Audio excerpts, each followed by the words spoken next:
Audio Jungle.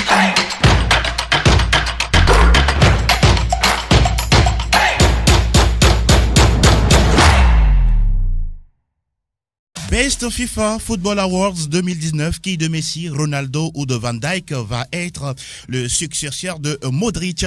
Réponse ce soir lors de la cérémonie de remise des trophées ce soir, justement au niveau de la Scala de Milan. Débrief des majeurs, Liverpool trop fort pour Chelsea, Benzema redonne le sourire à Zidane, Leipzig mène le train de Bundesliga, l'Inter Milan et le Paris Saint-Germain patron de la Serie A et de la Ligue 1.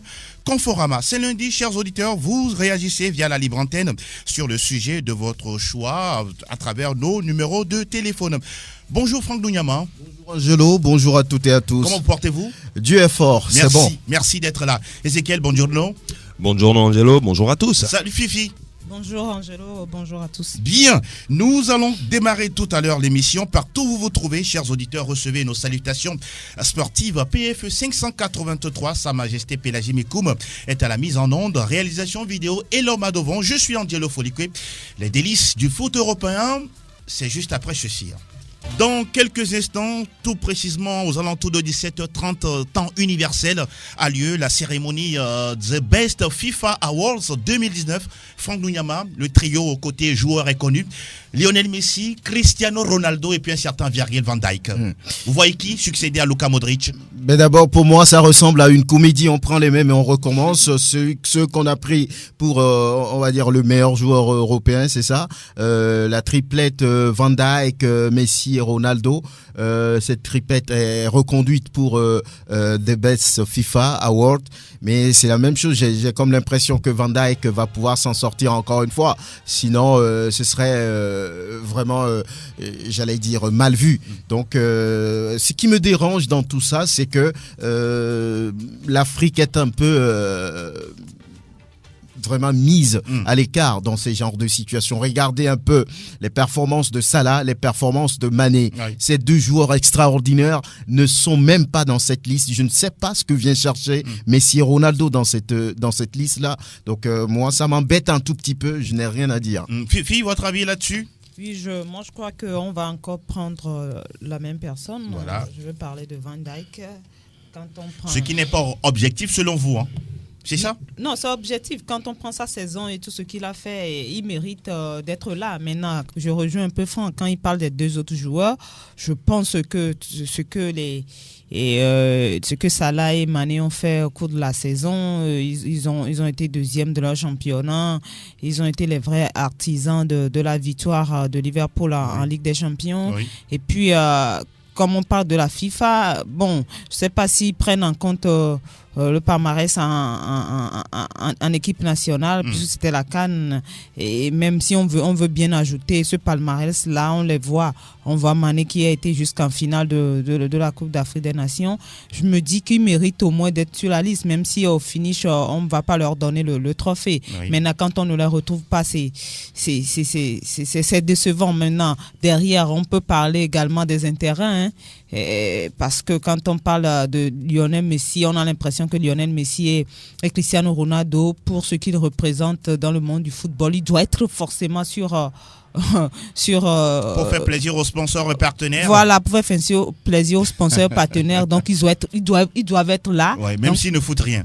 C'est l'impression qu'on a, parce que sur cette saison-là, je crois qu'on pouvait se passer de ces deux-là. Alors, Ezekiel Ayataï, il y a Usain Bolt que vous connaissez très bien, on ne parle pas d'athlétisme justement, mais qui dit l'heure de Van Dijk est peut-être arrivée. Oui, je le pense bien. Van Dijk va être le successeur de Modric, je le pense, mais c'est par rapport à ses concurrents. C'est parce que à côté de lui, c'est Messi et Cristiano qui n'ont pas fait la meilleure saison de leur vie. On pouvait mettre Mohamed Salah ou Sadio Mané. Je pense que ça aurait été plus rude pour ce joueur-là. Donc je pense qu'on ne veut pas. Vous tout pensez simplement. qu'il y a deux footballs à travers le monde, un pour les Européens, les Occidentaux, et un autre pour les Africains? On finira par cette conclusion finalement, parce que je ne vois pas comment on ne peut pas mettre l'un de ces deux dans le trio. Oui. Donc c'est difficile à comprendre. Voilà, en tant qu'observateur du football, ce que nous avons tous vu au cours de cette saison, je pense que l'un des deux devrait être là et malheureusement ce n'est pas le cas. Et donc Van Dijk sera Ballon d'Or. France Football. Je le pense aussi. Parce que il va faire le triplé. Je trophée le pense. UEFA, trophée Best FIFA et Ballon d'Or. Surtout avoir la saison ou le début de saison de Liverpool. Oui. Je pense qu'il est sur la bonne voie. Surtout que Messi revient de blessure. C'est quand même inédit de voir un défenseur être aussi primé. Oui, mais c'est malheureusement ou heureusement, je ne sais pas, mais c'est ce qu'on risque d'avoir à la fin de la saison. Mais pour ce prix des bestes, je pense qu'il sera Van Dijk sera le lauréat. Alors, ça c'est pour la catégorie joueur. On a la catégorie entraîneur également. Franck Luyama, il y a Jürgen Klopp de Liverpool, Pep Guardiola de Manchester City, un certain Mauricio Pochettino. Oui, ce sont de très très grands entraîneurs qui l'ont prouvé d'ailleurs sur la performance de leurs clubs respectifs. Jürgen Klopp a gagné la Ligue des Champions, il a perdu le championnat d'un cheveu. Pep Guardiola a gagné le championnat anglais, l'un des championnats les plus difficiles. Et puis derrière, il y a Tottenham qui a joué, on va dire, la finale d'une Ligue des Champions depuis des lustres qui est arrivé. Donc, je pense que c'est des entraîneurs qui ont vraiment performé, qui ont montré qu'ils avaient, on va dire, plusieurs tours dans leur sac. Maintenant, vous voyez qui j'ai envie de dire que c'est Jürgen Klopp. Donc Liverpool encore une fois. Oui, bon. À part Van Dijk. Oui, j'ai envie de dire ça. Fifia Sogbavi, il y a également la catégorie de la meilleure joueuse. On retrouve Lucy Bronze, l'anglaise de l'Olympique Lyonnais. Alex Morgan des États-Unis qui évolue du côté de Orlando Pride, et puis Megan Rapinoe. En tout cas, pour ceux qui ont suivi la Coupe du Monde féminine, ils savent de qui on parle. Vu que les deux dernières ont gagné la Coupe du Monde et qu'elles ont été magnifiques durant tout le tournoi, et que je crois que Rapinoe avait fini meilleure joueuse du tournoi. Elle est très engagée, Guillemets, oui, comme dame. Oui. Bon, on va pas aller faire la politique. C'est l'ami personnel de Donald Trump. Vous avez lâché le mot. Ami. Et pourtant, elle n'était pas à la Maison Blanche. Elle avait dit qu'elle ne serait pas à la Maison Blanche. Donc, je pense que l'une des deux va rafler le trophée, à mon avis, mais je pense plus à Rapinoe. À Rapinoe. Megan Rapinoe, elle a une touffe de cheveux assez particulière. Si vous la connaissez, ou bien tapez sur Google, vous allez retrouver de qui on parle. De toute façon, la cérémonie, c'est ce soir à partir de 17h30 du côté de la Scala Alla de Milan, avec à la présentation un certain Ruud Gullit, que vous connaissez très très bien. Ah oui, Ruud Gullit, l'ancien de légende du foot néerlandais. Exactement. Avec accompagné d'une très belle dame, Ilaria D'Amico. Fini pour The Best FIFA Football Award. Cette fois-ci, nous enchaînons avec les majeurs et nous commençons par English Premier League News. Arsenal, Ezekiel Ayataï a été mené sur sa pelouse par les Villains d'Aston Villa, si vous voulez. Et puis derrière, Aubameyang qui offre ce coup franc qui permet à Arsenal de remporter ce succès important. Oui, Aubameyang, c'est l'homme de ce début de saison du côté d'Arsenal, parce qu'il marque des buts décisifs depuis le début de la saison. Il fait encore une fois parler de lui, c'est cet attaquant qui apporte de la vitesse, qui a le sens du but et qui prend de bonnes décisions pour faire gagner son équipe. Donc je pense que finalement c'est une bonne pioche, on dira, pour les Gunners. Et grâce à lui, une fois encore, Arsenal s'impose. Voilà, tant mieux pour les Gunners. Et dans le jeu, je pense que Arsenal a montré deux visages dans ce match, mais à la fin, le plus important, je pense que c'est la victoire.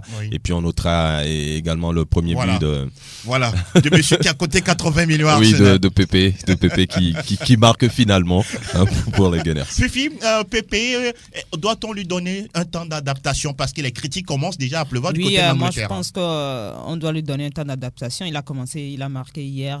J'espère que ça va continuer pour lui parce que c'est un joueur fantastique qu'on a vu avec lui, tout ce qu'il a pu faire. Oui. Et même les grands joueurs, il leur faut un temps d'adaptation. On se rappelle de Cristiano Ronaldo à son arrivée à la Juve. Au début, on disait ce qu'il allait finalement marquer. Et à un moment donné, ça a commencé. On a vu tout ce qu'il a fait au cours de la saison. Il est jeune. Et je crois que maintenant qu'il est en train de rentrer dans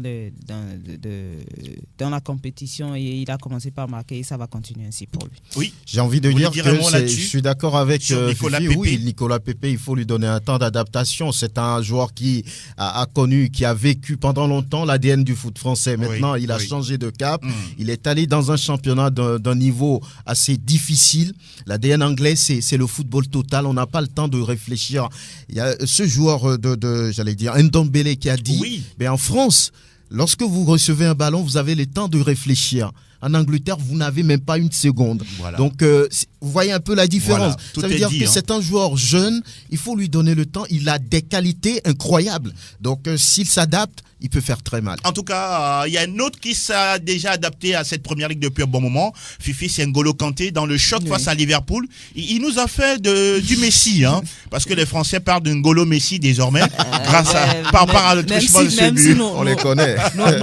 Nos amis français s'emballent trop vite. C'est vrai qu'il a marqué un but.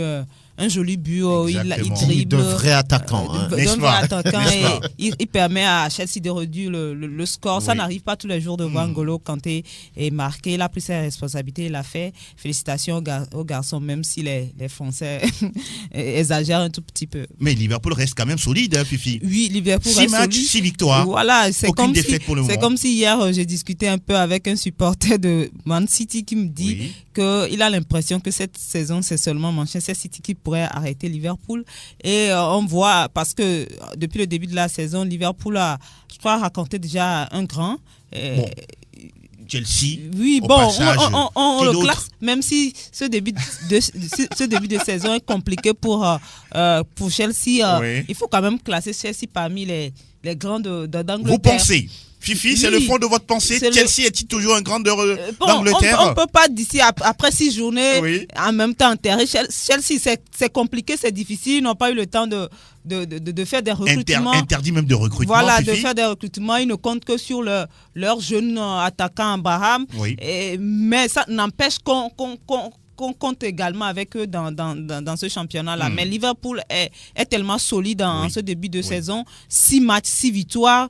Et ça n'arrive pas tous les fois. Ils montrent clairement leur ambition. Et il va falloir pour Man City d'aller jusqu'au bout, pouvoir rivaliser avec eux. Franck Nounyama, cette équipe de Liverpool, on a l'impression, même si c'est trop tôt, que c'est bon peut-être cette année.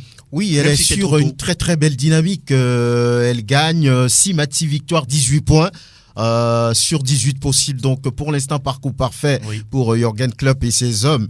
Maintenant, on sait qu'il y a eu une situation similaire l'année dernière. Liverpool étant devant avec 9 points sur City et City finalement qui vient gagner le championnat. Donc, j'espère pour eux qu'ils ne vont pas plus faire la même bêtise et qu'ils garderont, on va dire, cette solidité, cette qualité, cette efficacité jusqu'à la fin de la saison pour enfin gagner un trophée 30 ans après. Donc, ça va être difficile. On est qu'à la 6e journée. Il y a des équipes, des clubs coupeurs de tête, de petits clubs qui embêtent forcément les gens. Et Liverpool a payé le prix la saison dernière. Liverpool n'a pas pu battre Everton, n'a pu battre Norwich, n'a pu battre je ne sais qui encore. Donc, a laissé des points. Et j'espère bien que cette fois-ci, ça ne sera pas le cas pour qu'ils aillent chercher ce titre. Ezekiel, vous voulez vous placer un mot là-dessus avant de passer à United qui a encore courbé les chines? Oui, contre les gros la saison dernière en déplacement, Liverpool n'avait gagné qu'un seul match. Qu'un seul match donc sur 5. Sur 5, voilà. À l'extérieur. Donc je pense bien que pour cette saison, c'est déjà une belle victoire pour Liverpool. Maintenant, la saison est encore face très... à une équipe de Chelsea, entre guillemets, pas très forte. Oui, mais c'est une équipe de Chelsea qui pouvait quand même battre Liverpool. Hein. C'était pas un petit match. A poussé Liverpool au tir au but. Voilà, lors de Super Coupe de la Super Coupe d'Europe. Oui. Donc je pense que c'était pas un petit match pour Liverpool. C'était une victoire importante pour les Reds. Si cette équipe veut gagner le titre cette saison. Oui. Maintenant, je crois, comme je le dis, la saison est encore longue. Il y a encore beaucoup de matchs.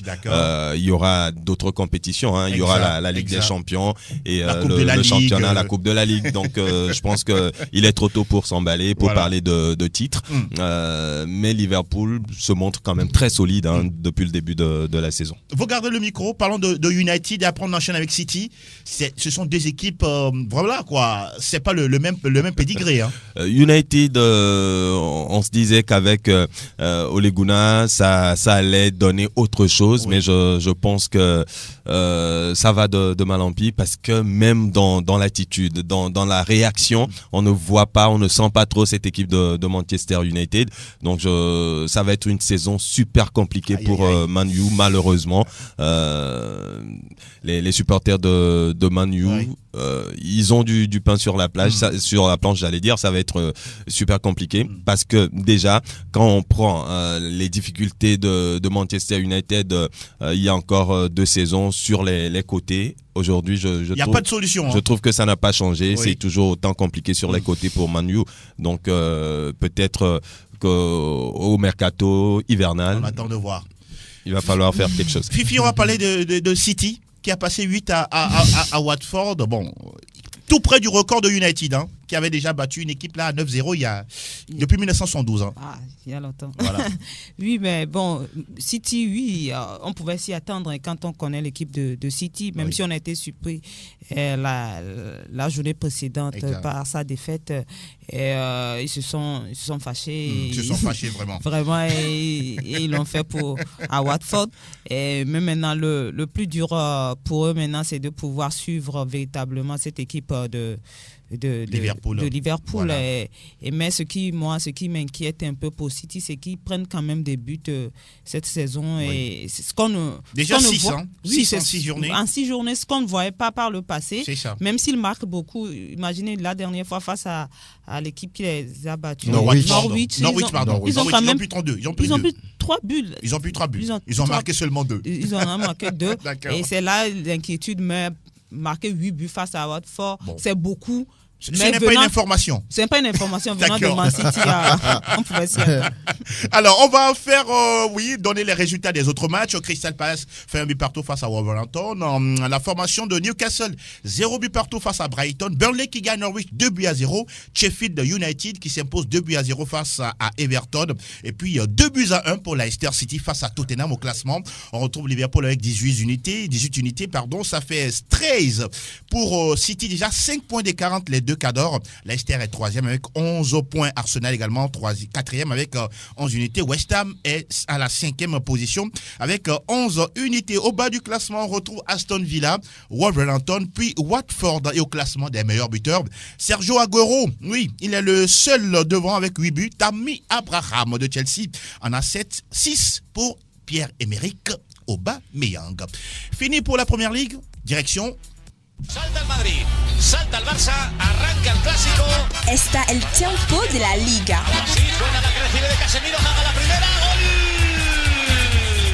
Franck Lunyama, l'information du côté de Madrid ou de Séville, c'est que Benzema, toujours là en patron, redonne le sourire à Zidane. Oui, ce joueur, vraiment, il est impressionnant. C'est un joueur qui ne meurt jamais. Il est là depuis une dizaine d'années au niveau du Real Madrid. Il est critiqué, il est ballotté de toutes parts, mais il est toujours là. C'est tout simplement un joueur qui est fort mentalement, qui est là au bon moment pour sauver le Real. Depuis, j'allais dire, le début de cette saison, il marque but sur but. Oui. Et c'est vraiment intéressant pour Zinedine Zidane, qui est un peu au creux de la vague. Donc il se remet entre les mains de ce joueur-là pour faire des résultats, même si le Real n'est pas pour le moment pimpant, c'est pas le Real qu'on attend. Mais il fallait réagir à Séville. Justement, il fallait réagir. Ils l'ont bien fait 1-0. Ça a été un match compliqué face à un ancien entraîneur du Real, Lopetegui. Donc c'est bien, c'était une victoire importante à l'extérieur pour un peu remobiliser peut-être la troupe qui se cherche, parce que là le Real c'est comme depuis un moment un club ordinaire. Pour l'instant c'est pas ça, il fallait quand même cette victoire, Fifia Sogbali. Oui, comme l'a dit Franck, un club ordinaire, mais ils ont quand même réussi à battre le leader. Oui. Séville, c'était le leader jusque-là. Et puis en déplacement, c'est peut-être un sursaut d'orgueil après les 3-0, les 3 buts encaissés face au Paris Saint-Germain. Oui, en Ligue des Champions. S'il veut profiter de la méforme de Barça et puis se rapprocher encore de ceux qui sont en haut, je vais parler de Séville, de l'Athletic Bilbao et les autres, il va falloir gagner ces clubs-là, c'est ce qu'ils ont fait hier, félicitations. Alors, on parle du frère ennemi du Real Madrid, Ezequiel, le Barça, mais qu'est-ce qui se passe? On a l'impression que cette équipe a la tête à l'envers. Oui, la question qu'on se pose, c'est à quoi joue le Barça? Exact. Et pour l'instant, on ne trouve pas de réponse parce que c'est un Barça méconnaissable, la dernière fois encore dans le jeu, pas de créativité, pas d'inspiration, rien du limitée. tout. Très limité. Avant, sous Pep Guardiola ou encore sous Luis Enrique, c'est un Barça qui défendait en avançant, qui arrive à étouffer son adversaire, à presser l'adversaire, mais c'est ce qu'on ne voit plus depuis l'arrivée. La faute à Valverde? Je pense bien, parce que c'est quand même le schéma que Valverde a mis en place. C'est un Barça qui joue un peu bas, qui laisse l'initiative du jeu à l'adversaire par moment. C'est un Barça qui se fait presser, tout le contraire de ce qu'on a connu avec le presser, FC c'est Barcelone. Pas bon. Manger, croquer par l'adversaire. Voilà. Essoré, on dira. Donc je pense bien que c'est difficile, alors que du côté de Barça, on n'a que des joueurs offensifs dans ce jeu. Exact. Et c'est quand le Barça possède le jeu, joue vers l'avant, que ces joueurs arrivent à s'exprimer. Alors que si le Barça est cantonné à défendre, obligé à défendre, ça devient plus difficile pour tous ces joueurs-là. Même quand on prend le recrutement du Barça, le Barça n'a recruté que des joueurs offensifs pour ce mercato. Alors que le gros problème du Barça se trouve au niveau de la défense. Derrière. Alors, si ces joueurs offensifs sont là, vaut mieux les faire participer au jeu, jouer vers l'avant. Mais c'est ce qu'on ne fait pas. Donc, c'est normal que le Barça souffre. Et le Barça, malheureusement, depuis la fin de la saison dernière, n'a plus gagné à l'extérieur. Exact. Avec la défaite face à Liverpool. Face à Bilbao à domicile. Face à Bilbao. Et puis, voilà, ça fait sur les 5 derniers matchs du Barça à l'extérieur, pas de victoire. Franck, on parle du pire Barça depuis maintenant 25 ans. On a l'impression que Valverde ne connaît pas ses joueurs. Quel est votre avis là-dessus? Mais bon, je ne sais pas, c'est un peu flou du côté des Blaugrana. Je ne sais pas comment il a fait pour gagner les 2 derniers titres, c'est ça, non? Il a gagné les 2 derniers titres de champion. C'est lui qui les a gagnés. Sur ce plan, on va dire qu'il a fait l'essentiel. Il a réussi quand même à combler l'objectif. Parce que n'importe comment, dans la Liga, l'objectif pour le Barça, c'est de toujours gagner. Il avait gagné grâce à un Messi flamboyant. Parce que le Barça souffrait. Le Barça souffrait, mais à la fin, Messi marquait 1 ou 2 buts et fait gagner le Barça. C'est Valverde. Et Franck, curieusement, la remontada, c'est également avec lui 2 fois de suite. Oui, mais on le garde. C'est sur ce plan-là que le Barça est méconnaissable. C'est ça. Valverde est un peu peut-être de changer la tradition au niveau du football club Barcelone. Le président également est coupable, n'est-ce pas? Le président Bartomeu. C'est lui qui prend les décisions, mais s'il se tait et il laisse l'entraîneur jusqu'à il laisse l'entraîneur jusque là. C'est pourquoi je dis que peut-être l'objectif qui lui est assigné, c'est de gagner la Liga. Il a fait 2 fois de suite. C'est ça, c'était important. Maintenant, par rapport à ce début de saison catastrophique, n'ayons pas peur des mots. Messi a toujours souvent débuté le championnat avec cette équipe-là. Quand c'est compliqué, il arrive à sortir l'équipe des situations difficiles. Maintenant, Messi n'était pas là et le Barça a plongé. Cette situation continue quand même de suivre. Le Barça, c'est vrai que... À quoi sert Griezmann? Oui, Griezmann, il vient d'arriver. Ce n'est pas parce que Griezmann... Temps d'adaptation pour lui également? Bien sûr, c'est parce qu'il y a une tradition là-bas au Football Club Barcelone, ajoutée à la pression. Ce n'est pas évident de se sortir tout de suite. Il a marqué 2 buts, c'est vrai. Mais là, il lui reste à apprendre maintenant comment fonctionne cette équipe. Lorsqu'on a posé la question à Lionel Messi, il a dit « Je ne le connais pas, pour ça... » On va le faire plus tard. Donc, il y a tellement de problèmes à régler. La dépendance Messi et puis de Luis Suarez, les 2 attaquants qui ont manqué forcément à cette équipe, ça a joué un mauvais tour à cette équipe qui a perdu l'équilibre mental, qui a perdu au niveau de la psychologie. Donc, je pense que peut-être Valverde va remonter les choses, mais c'est le pire Barça, comme vous l'avez dit. Aujourd'hui, entre le Barça et Messi, qui a besoin de l'autre, c'est la question que moi je me pose. Et curieusement, le week-end, on a parlé de 2 grenades en Catalogne. Les éclats de grenades ont... Fifi, on va s'intéresser à la belle victoire de Getafe de Dindakonam, une victoire qui leur permet de remonter au classement. Oui, bien sûr, parce que depuis le début de la saison, Getafe avait du mal à gagner ses matchs aussi bien domicile qu'à l'extérieur. Et on le disait la dernière fois qu'il va falloir sortir de la zone de relégation parce que la saison dernière, ils ont terminé 4e et ils jouent l'Europa League. Ce n'était pas leur place. Et ils l'ont fait ce week-end-là en marquant quand même 4 buts. 4 buts, même s'ils en ont pris 2.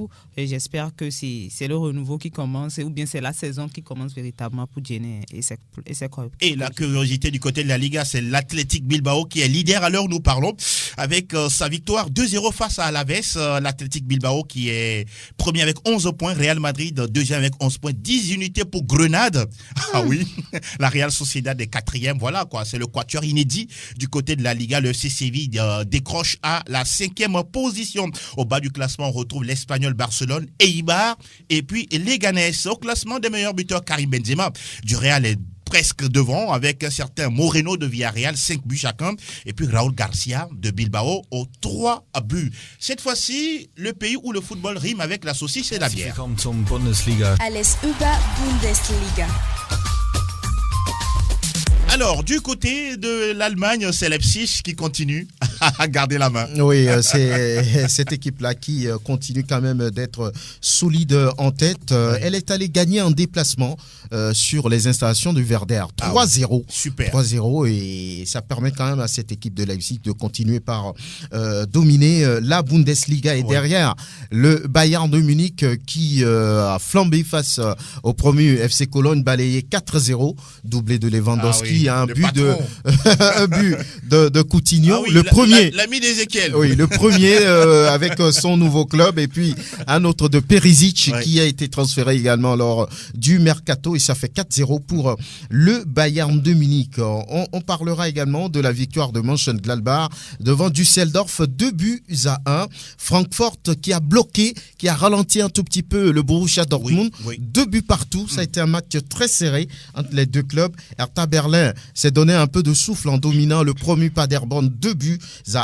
Le Bayer Leverkusen a battu un autre promu Union Berlin 2-0. Fribourg et Augsbourg ont fait jeu égal, 1 but partout. Schalke 04 s'est débarrassé de Mayence 2-1.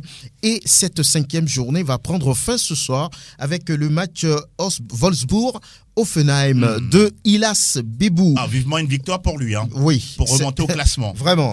Et là, la meilleure défense est passée dans le camp du Bayern de Munich, désormais. La meilleure attaque avec 16 buts marqués en 5 journées. La meilleure défense se trouve à 2 niveaux. Leipzig et puis Wolfsburg. 3 buts seulement encaissés en 6 journées. Les meilleurs buteurs, Robert Lewandowski. Le Turbo marche très fort actuellement. 9 buts en 6 journées.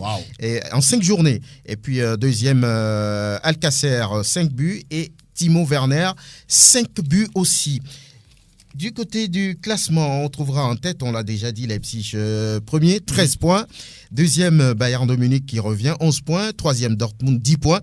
Quatrième, Fribourg, 10 points aussi. Schalke est 5e avec 10 points également. 14e, Union de Berlin, 4 points. 15e, Hertha Berlin, 4 points aussi. 16e, Cologne, 3 points. 17e, Mayence, 3 points. Et puis, Paderborn qui boucle le classement avec un petit point. Ça sera pas bon pour Cologne, attention. Alors nous parlons déjà 16e du classement. 16e. Attention, attention. Peut-être On va reprendre l'ascenseur. Pourquoi pas? On retourne d'où on vient. Aïe, aïe, aïe. Vous connaissez l'emblème de Cologne? L'emblème de Cologne. Ah oui. Ça ressemble à un cabri. Avec une barbichette. Ah ouais. Bien, si vous voulez une chèvre. Oui, c'est voilà. une chèvre. C'est pas la même chose. Hein. Cabri et chèvre, c'est pas la même chose.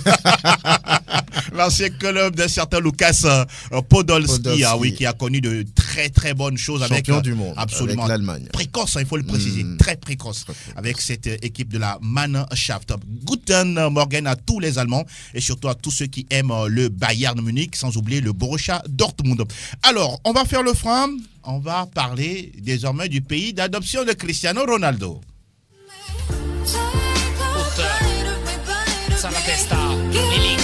Tutto Calcio Italia.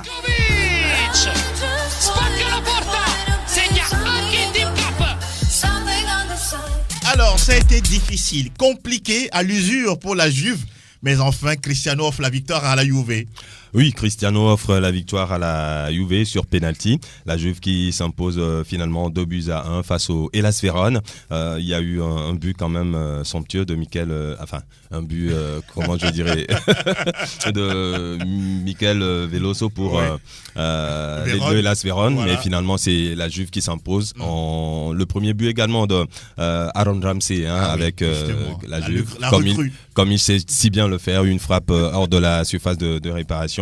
Et finalement la Juve qui s'impose. Voilà le parcours de champion, comme on le dit, même quand c'est difficile, on finit pas à avoir les 3 points, ce que la Juve a fait. Et on parlera justement du match au sommet de cette 4e journée, le derby de la Madonnina entre le Milan AC et l'Inter. Et le 224e du nom. Hein. Le 224e derby, et comme c'est le cas depuis maintenant 7 saisons, à la fin c'est l'Inter Milan qui s'impose. Ça fait quand même le 7e derby de suite remporté par l'Inter Milan. Il va falloir réfléchir du côté du Milan. Alors Gianpaolo. Il faut quand même rappeler le but de Lukaku. Hein. Oui, le but de Lukaku de la tête, le deuxième but de la tête, un but d'attaquant tout simplement, voilà, sans se poser de questions. Il n'a pas besoin de s'adapter. Non, tout va bien. Oui, mais ça va. Il est dans son élément, voilà. les roches. Il arrive. Quand on vient de l'Angleterre. Oui, un attaquant de fixation. Il arrive à fixer la défense. Il donne le ballon, il se replace, on lui envoie si c'est possible. Mais au fond, voilà, c'est très simple pour lui. Et puis Ezekiel, on a vu également des banderoles tout autour de San Siro pour appeler au non-racisme. Ça aussi, c'est important. Oui, c'est tout un travail qui a été fait tout au long de la semaine pour sensibiliser les tifosi pour que, voilà, contre le racisme, et le résultat y était lors de ce match. Tout ce qu'on a vu autour du stade pour appeler au non-racisme. Voilà. C'est important.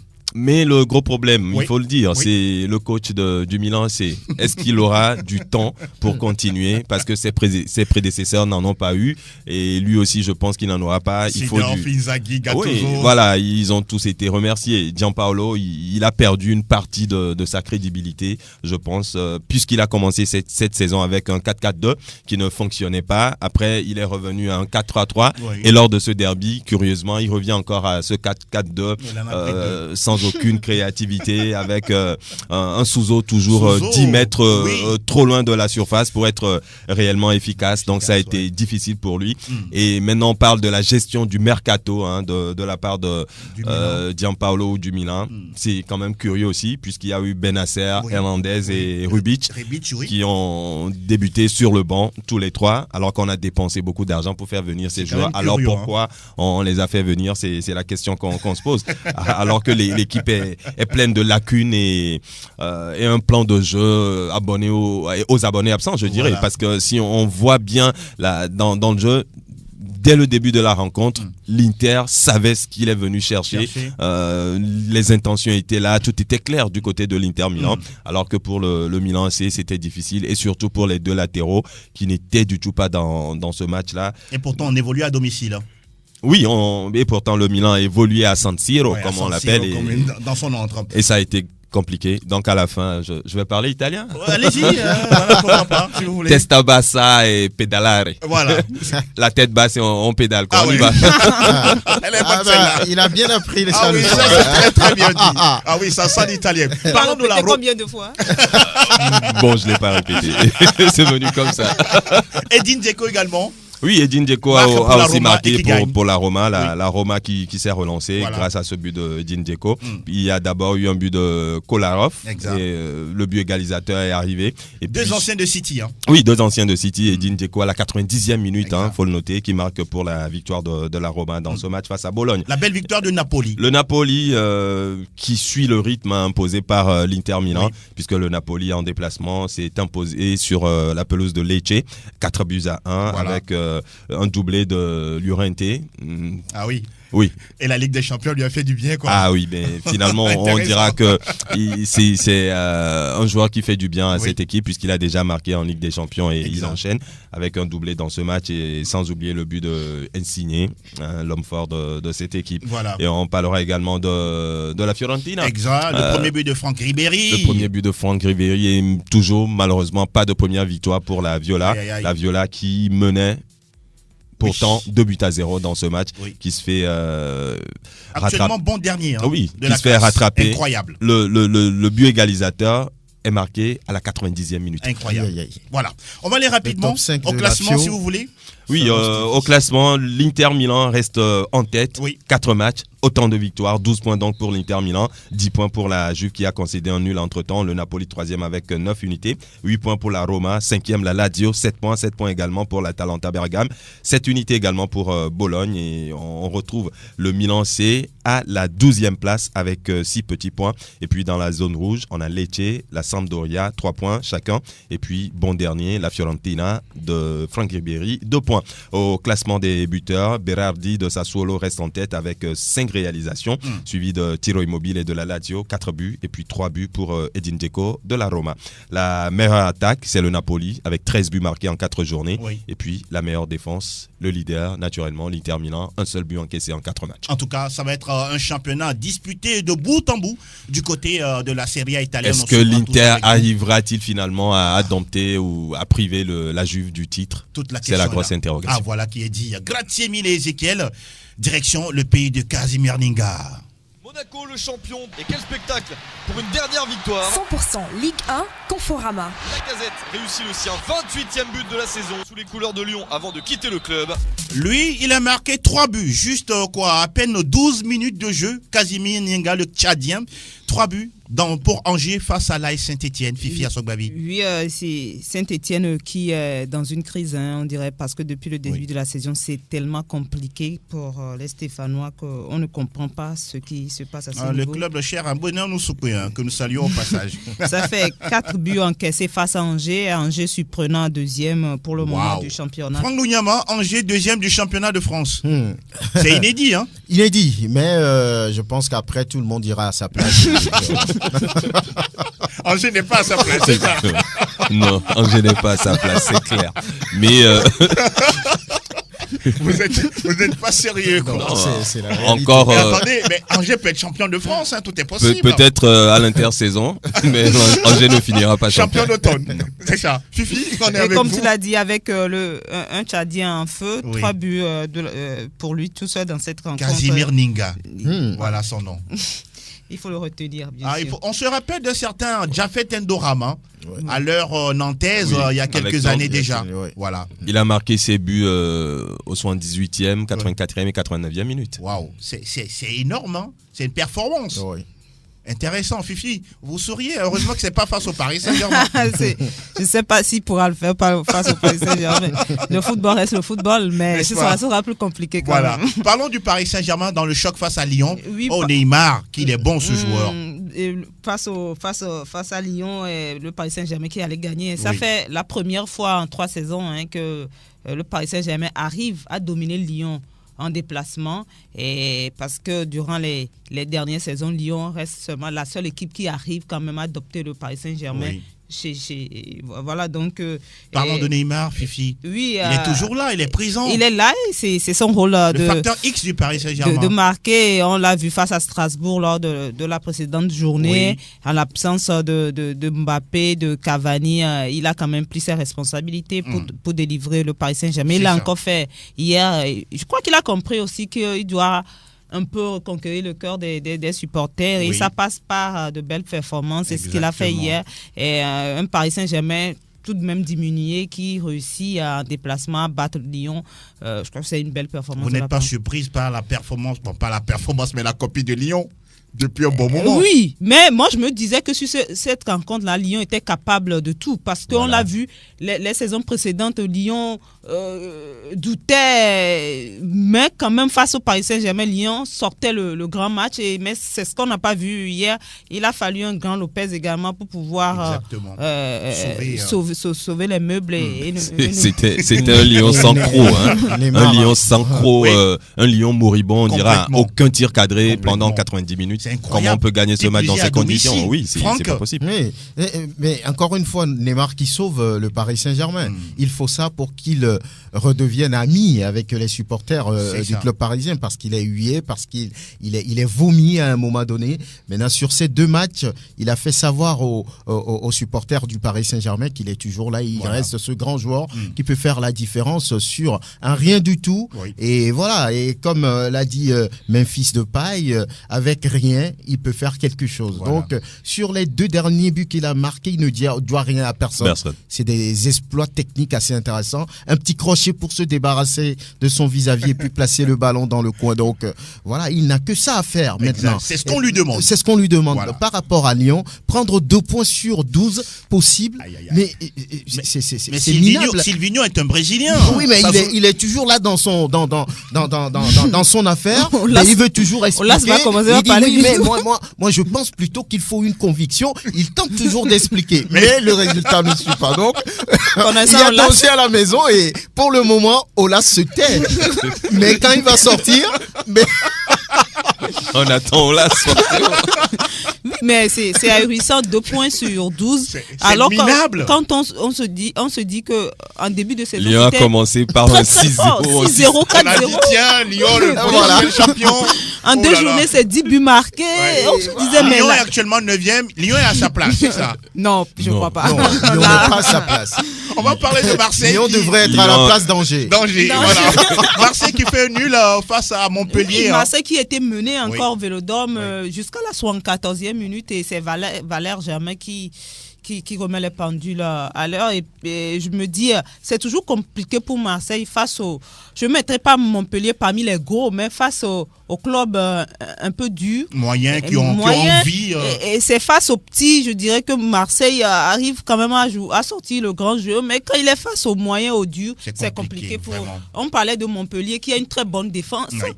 Mais Bounassar, en début de partie, qui offre un but à Montpellier, c'est toujours difficile de revenir face à... C'est toujours difficile de revenir face à Montpellier. La dernière fois, on l'a encore vu, c'est un but partout. Et puis Payet qui prend un rouge, et puis Camara également qui prend un rouge rapidement. C'est Bounassar qui a marqué contre son camp, mais c'est la faute à Amavi, Jordan Amavi, qui s'est encore loupé une fois sur son côté. Qui avait fait un grand match face à Monaco. Et je l'ai dit, quand Jordan Amavi va bien, on peut espérer une victoire de Marseille, parce que souvent c'est lui qui plombe l'équipe. Et encore une fois, c'est encore lui qui est passé à côté de son match. Et voilà. Toulouse de Mathieu, pour l'instant, ce n'est pas vraiment ça. Oui, qui a été battu en déplacement par Nîmes de Kevin Denke, 1-0. Mais c'est Toulouse depuis 2 ou 3 saisons.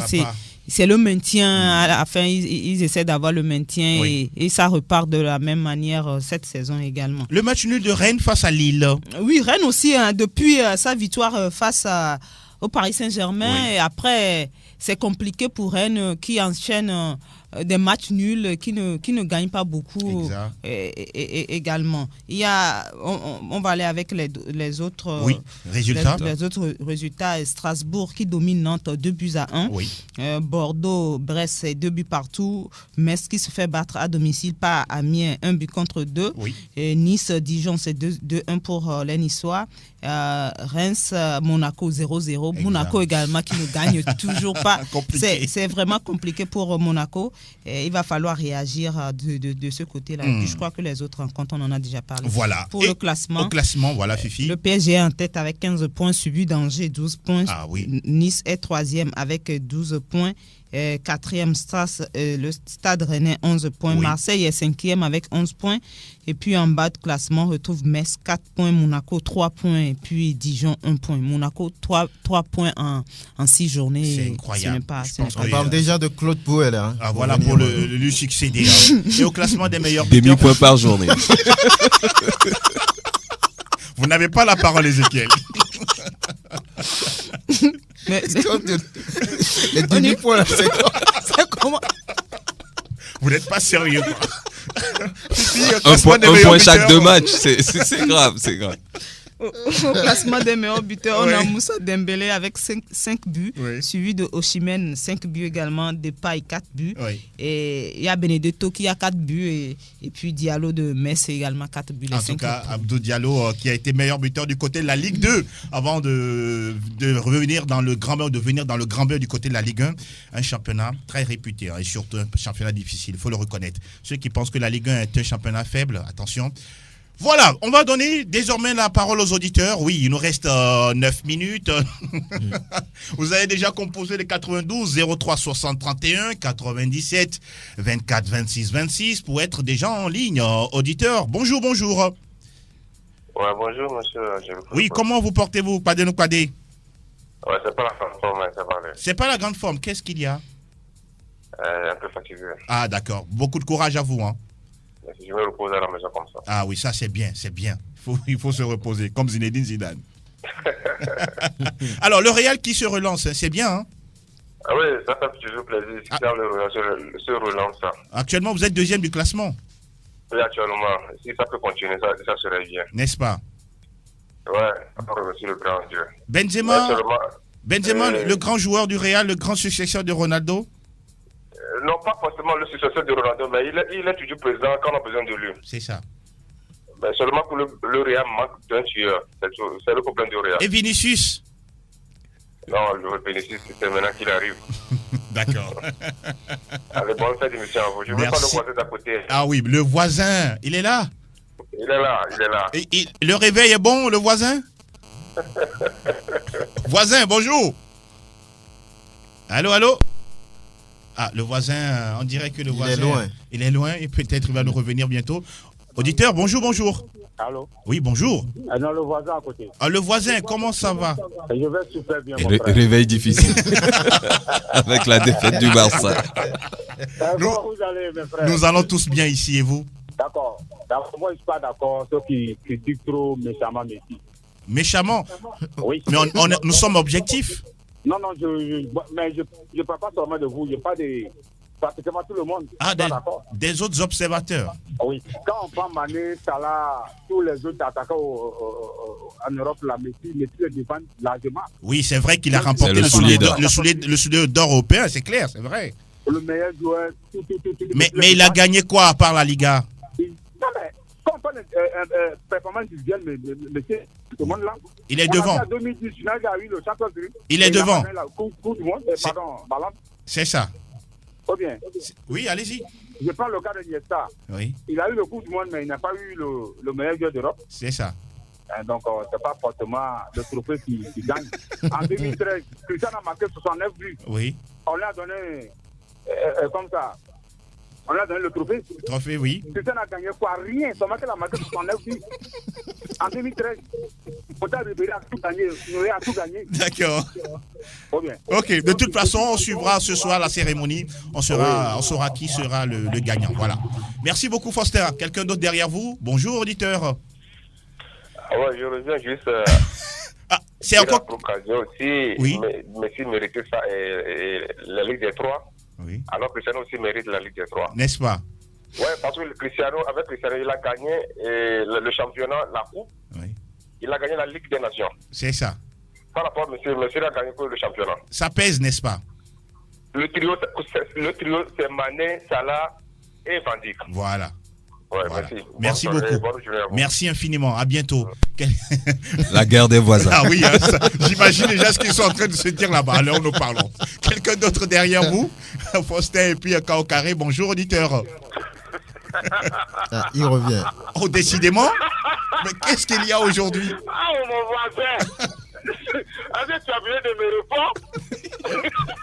Et toi, tu es Faustin, obligé de revenir. Faustin, mais tu n'es pas obligé de revenir. Est-ce que toi, tu es obligé de revenir? On ensemble, c'est la famille qui gagne.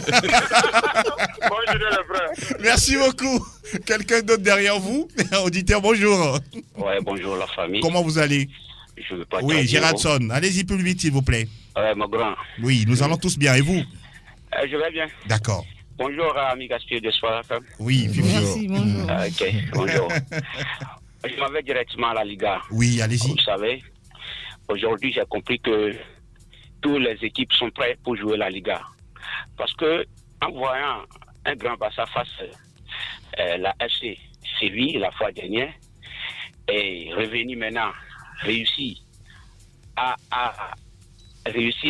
faire une contre-performance contre un petit club de Granada et revient à la maison avec 2 petits grenades.